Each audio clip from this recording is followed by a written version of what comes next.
The accursed prince. He committed all manner of evil acts. He's got a few screws loose. The man who killed his own father, the king. The one who will bring the world to ruin. Those are the ways that the giants of Elbaf describe Loki. And yet, there is a person out there that believes Loki is really kind. Not only that, but he seems to believe that the holy knights and the celestial dragons are trash. Why is that the case? That coupled with the fact that Chief Yarul, who was the one that tried to stop Loki when he was killing his father, and was apparently even stabbed through the head for his troubles, seems to want to rationalize his actions by comparing both his and the king's actions as their attempt to try and be Nika. Why is that? Why is it that the one person that should hate Loki the most seems to want to rationalize his actions? Why is it? All of this put together makes me believe that Loki might not be as bad as he's made out to be. That most likely he's just misunderstood. Even those people that allegedly tried to pick a fight with Elbaf were alive and well in the underworld with Loki and were even referring to him as Prince Loki. Why is it that all of these people that interact with Loki directly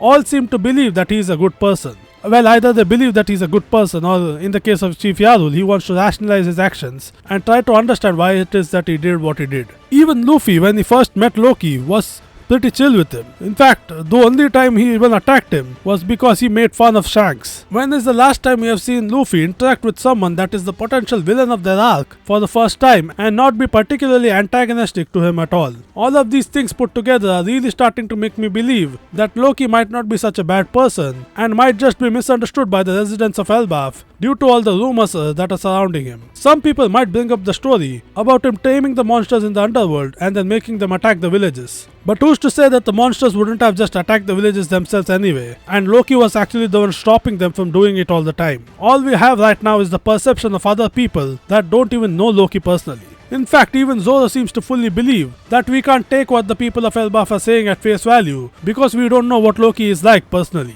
After all, if you ask the general populace of the One Piece world, then Luffy is a demon, a devil, who is out to destroy the world. He is an absolutely terrible person, someone who attacked Ennis Lobby, and is a public enemy of the world government. He is an absolutely terrible person, according to the people of the One Piece world. So if that's the case, why should we just take the words of the people of Elbaf at face value? Because as we can see, the problem with Loki is that he seems to believe that the warlike nature of Elbaf is how it should be. So that could be why he had a disagreement with his father, the king. And it could also be the case that they had a disagreement about the future of Elbaf and got into a fight, and Loki accidentally killed his father. Which would also explain why Chief Yarul, who was there at the time, doesn't seem to hate Loki for what he did, even though he would have personally witnessed the king's death, and is even trying to rationalize his actions. And if you add to that the fact that he is actively going against the world government, and even believes that the Holy Knights and the Celestial Dragons are trash, does fall in line with his beliefs about the ancient customs of Elbaf, since as we can speculate, the kingdom of Elbaf was most likely against the world government during the world century.